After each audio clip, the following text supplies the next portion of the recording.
Hey there. Welcome to another episode of Carve Your Own Fucking Path, a podcast made to inspire you to create a life and business on your own terms.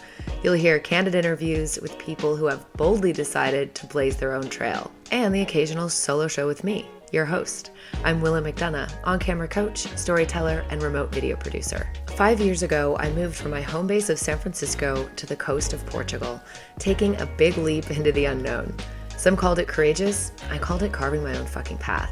Today, I live in Lisbon and run a business that elevates your online presence, helping you show up confidently on camera to create videos that showcase your brand and personality so you can get more visibility and attract clients by being yourself. If you're just starting out in business or you've been doing it for a while, you're sure to pick up tidbits of actionable advice and hopefully feel inspired by stories from people who have chosen the unconventional and sometimes messy path. And if you've been waiting for a sign to start carving your own fucking path, this is it. I'm so happy you're here. Thank you for being on the first episode of Carve Your Own Fucking Path. You are so fucking welcome. I have Kate Visconti joining us all the way from the other side of the world in Auckland, New Zealand.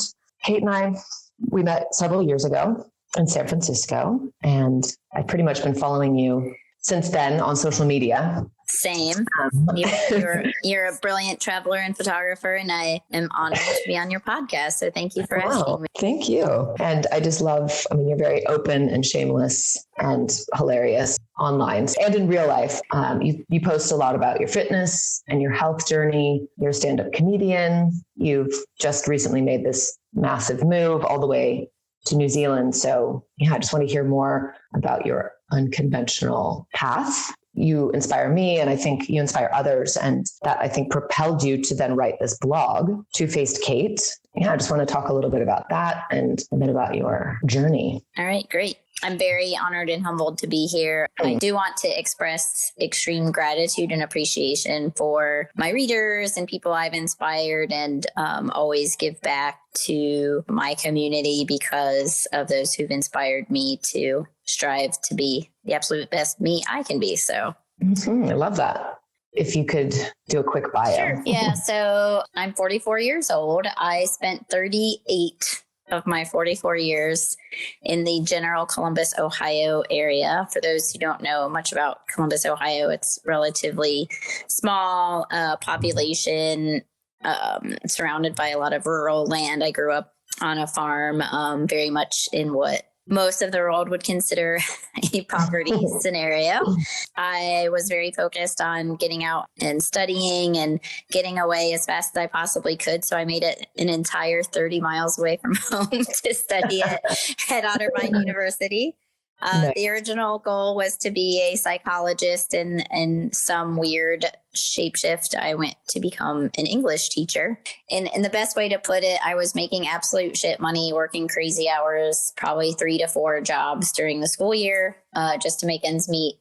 And so I started pursuing a master's degree, and one of the part-time jobs was at a bank. At that bank, I begged and pleaded for a full-time job worthy of a degree, and went into corporate training, and very quickly moved my way around that Midwest regional bank. And through lots of fun stories that I'll share probably within this podcast, made my way to running the number one strategic initiative of the company in 2010. And that got me into consulting. In consulting, I ended up having the opportunity to make what I'm referring to in the latest blog post as the Big Four, because I made 4 very big moves geographically and from a job perspective, which now has landed me at a Big Four consulting firm, PwC, in New Zealand. So that's a very quick recap of how the fuck I ended up in New Zealand. It sounds like, if I said, what did you want to be when you grew up? Would you say a teacher? So actually, I remember the very first thing I ever wanted to be when I grew up was to be a bus driver. And then I slowly transitioned into wanting for some reason to be a nurse. And then you went corporate. Well, yeah. So I guess the thing about teaching that I should share that you mentioned, as a stand-up comic who in my 40s. Not in my own words, but in many other people's words, I look like I'm in my early 30s. And so when I was in my early 20s as a teacher, I was mistaken regularly for a 12 to 14-year-old.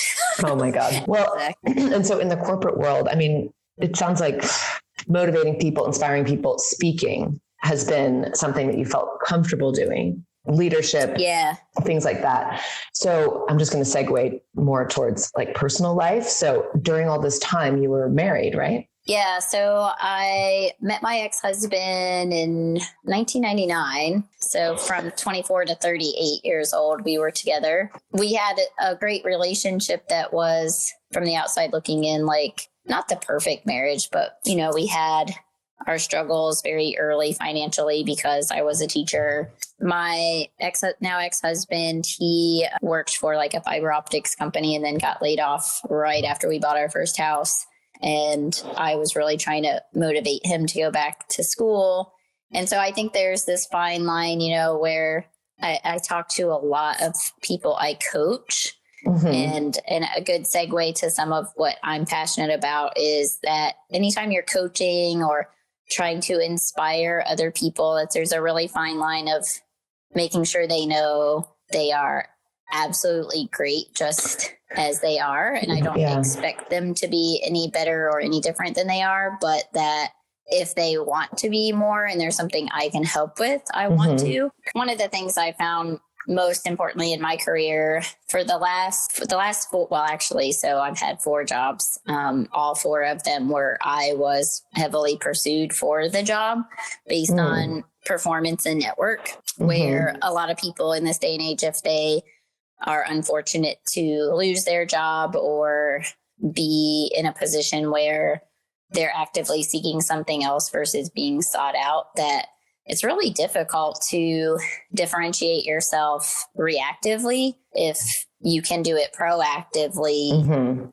that person ends up coming back to you for who you've demonstrated to be, not in a moment of desperation. If you don't need a job right now, you just know you're going to be unhappy or want something new in the near future. I absolutely love introducing the most random people to each other. Me too. You had asked me via text, like when I kind of had a moment of clarity. And I'll never forget. I was in this, I don't know how to describe this role. It was such a boring job for a very short period of time. And I was in this meeting, which anyone in the corporate world listening to this can probably relate, where the meeting was so unbelievable. Why are we in this meeting? This is the most boring thing in my life. And I started counting around the room who had glasses and who didn't have glasses, and and who has kids and doesn't have. And I'm just like thinking, who you would hook up with. Yeah, marry, murder. What is it? Marry, fuck, murder. I was like, so not paying attention to a damn thing that I was like, oh my fucking God, I have got to do something about this situation. And so I was directed by a friend to read a very specific book, which I always hesitate to recommend this book in a public forum, but I'm going to anyway. There's a reason I hesitate. It's called The Gift by Shad Helmstetter, who's most famous for writing What to Say When You Talk to Yourself. And as you know, my whole blog is about self-talk.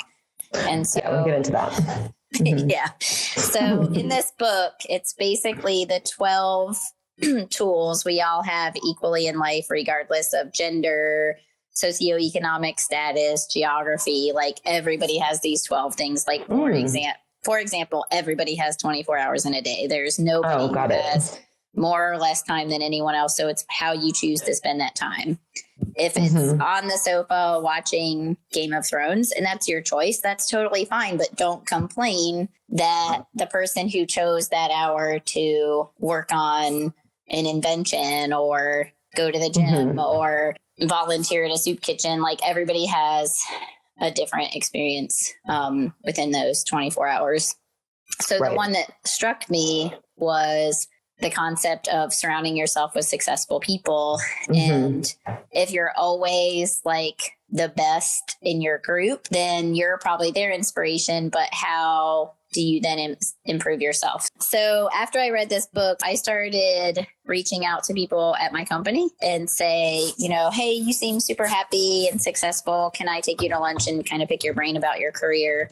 I did this one by one and everybody kept saying yes. And before I knew it, I had sat down with every single executive in the company, excluding the CEO, working my way up from like junior resources. And it was like 45 people by the time I was done. Wow.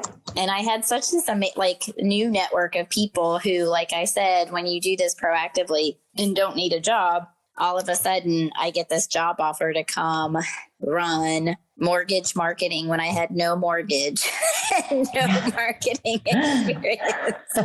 Love it. And so I get to go do this absolutely scary ass job where I'm just I literally have no fucking idea what I'm doing.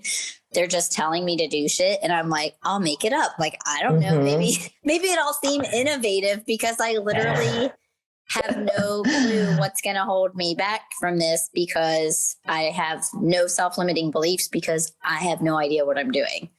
So you didn't have self-limiting beliefs about this specific job. Yep. Right? But it sounds like in general, I mean, we can segue and go into courage as well, because a lot of people would have imposter syndrome. I'm not qualified. We talk ourselves out of so many things, but that sounds like self-limiting beliefs, which... Well, I heard this story once that was amazing about self-limiting beliefs. And it was of this old farmer who heard about this huge 100-miler race in the backwoods of Australia. And he's like, oh, I want to do this. And he shows up in his farm gear. And all these young athletes are dressed with their Nike sponsorship stuff. And they're about to set off on the race and they see this old farmer in overalls and galoshes about to go on this race.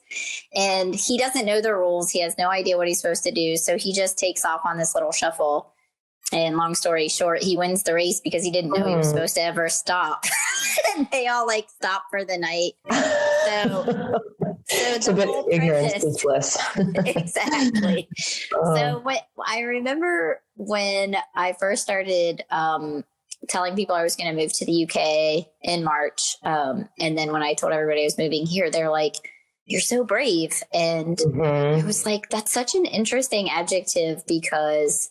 Is there something I'm supposed to be afraid of? I'm just moving. It's just a plane. It's just a plane ride. It's no big deal. And so what's the term you just mentioned? The imposter syndrome. Or with anything that just a little bit more than your audience, as long as you believe in what you're doing and it has a positive intent. I never intend fake it till you make it to be disingenuous or inauthentic, but as long as you know as much of your content as possible, you only have to know a little bit more than somebody else to be inspiring to them, just to have the courage to be in front of the room. Yeah, I love this. I think so many of us, including myself, stop myself. Oh, I'm not an expert. I don't have, I'm not educated enough to do this, or all these, again, self-limiting beliefs, and then choosing not to do it. Well, and I think a huge piece of it, fake it till you make it, you also have to be passionate about, there are certain things, Willow, we have to fake it then with a little bit of passion. Yes. So I think one of the most interesting things that probably the best analogy I can say is if you've ever been to a Cirque du Soleil show and you see these people doing these crazy feats of acrobatics, I always think, how did they practice that without killing themselves? And so there's all these learning techniques leading up to it. Or with my fitness coach, he's trying to teach me how to do a muscle up and he has to break it down into these little pieces. There's that old saying too of eat the elephant one bite at a time, and before you know it, you've eaten the elephant. But we all look at the whole elephant or look at that muscle up and try the full act all in one time. And knowing how difficult this move to New Zealand has been, if I had done this at 38 as my first move from Ohio, I probably would have already come home. But moving to Boston with 3 dogs and a network I already knew, and then moving to California with 2 dogs and a network I already knew, and then moving to London with a big network and a support system at the same company, entering into a new scenario of new job, new country, new home, new furniture, new friends, would have been a lot, too much to bite off, but kind of testing yourself incrementally and training for it. Like nobody takes off to run a full marathon with no training, right? Courage is a big one. I also heard that when I made the move abroad to Portugal. People said, you're so courageous. I never, ever thought of myself as courageous. I thought, well, this is what I want to do. And I don't see another option, meaning, and then I say life or death, like it was absolutely this gut feeling. And have you felt in your life, like the courage thing? I mean, let's segue into the stand-up comedy.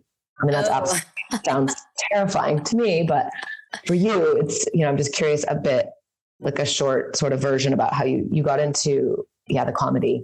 Yeah, that's a great question. And first, before I move right into it, I will have to tell you, I do think you're super fucking courageous. Like when I first met you, and then I see like, where are you right now? And you're like, oh, I'm in Portugal, or oh, I'm in like, I don't even insert random country here. And I'm like, I'm going to be like her someday. So oh my gosh, so flattered. I was class clown in high school. So I've just always found laughter, and some of it being quick-witted and always doing a play on words. Like I think in the Shakespearean way of things, I love doing wordplay and making shit people say like into something horrifically inappropriate just to make them uncomfortable. And it's always brought people close together, or like in very awkward or uncomfortable situations where people are kind of quiet or timid. I feel like laughter opens up such a great forum. So in my competitive nature against myself, because I've always done individual sports. And so if I can possibly do better than the last time, I got addicted to it because it was like, oh, I know I can do this better. And it's like cathartic. And of course it's absolutely terrifying, but it's so rewarding. There's this saying, that whatever scares the shit out of you, but it excites you is absolutely what you should be doing. The most similar things in my life that I have to be totally honest about is I have the world's worst ADD. I tried to read this book called The Power of Now. My mind wanders and I start multitasking while I'm reading. And I'm like, for fuck's sake, I can't even be in the present moment for a book about being in the present moment. So I have to find things like downhill skiing, extreme sports, powerlifting, and then comedy where you cannot be anywhere else but on that stage. And it's like present and mindful you can possibly be are in these moments where, so I encourage everybody listening, if you have trouble being present, you're always looking at your phone, and find something that if you played with your phone during this moment, you'd either die or kill somebody else or fail miserably, so that you can really experience like the present, because it's so amazing.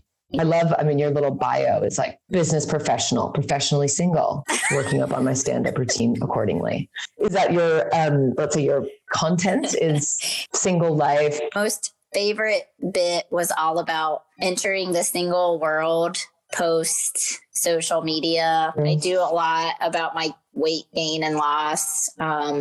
One of my favorite shows, I talk about my blog that people will have to go read because it is a sensitive topic, but I made a very inappropriate joke about some childhood unfortunate issues. So basically it's observational and my life. Like people are like, how do you write your jokes? And I'm like, this is like actual stuff that's happened to me. You're putting it all out there. And it's interesting because I would always look at you as someone who is very, I said earlier, like shameless and confident. You're posting pictures, about, weight loss and fitness. And I'm like, wow, you're kind of like peeling back the layers, that we all sort of live behind. Social media for me I'm not that authentic. And I think having a podcast, I feel like this medium, I just resonate more with. I think now with your blog, we're getting another side, and that's the two-face. It refers to that, right? This person that we see on the outside who's super confident, funny, successful, and then moving to New Zealand again from the outside, so many people, oh my God, living the dream. I'm sure you've heard it all. And then you write this in depth on the other side, like this is what's really going on.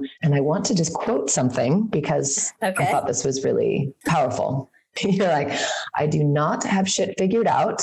And my life is a series of eraser smudges and scribble marks. But since very few people know my inner dialogue, or maybe who have met me later in life have no idea what my younger days were like, I think maybe it's just assumed I have always been a happy, confident person who takes life by the horns and plows through struggles with a vengeance. I think that says a lot because this inner dialogue is essentially what powers us and drives us in life. What have been some tools? And again, just to give the listeners an idea of what sort of things have been the most powerful.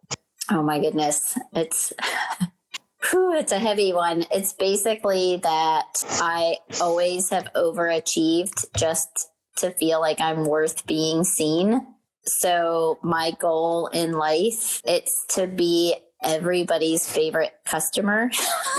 What I mean by that, as a servant leader, if I do everything in my power to be your favorite, because I'm authentically seeing you for exactly who you are, doesn't always serve me well in a male to female scenario where the person who moved my furniture in now thinks I want to date him because I've probably been nicer to him than anyone ever in the world. Or if you truly engage with people, maybe I can say it in the way I did on an Instagram post, something to the effect of, if you act with kindness or truly engage with other people in a genuine area of interest, you're never poor and you're never alone. I think the biggest reason people don't take risks is because of fear and loneliness and like being alone.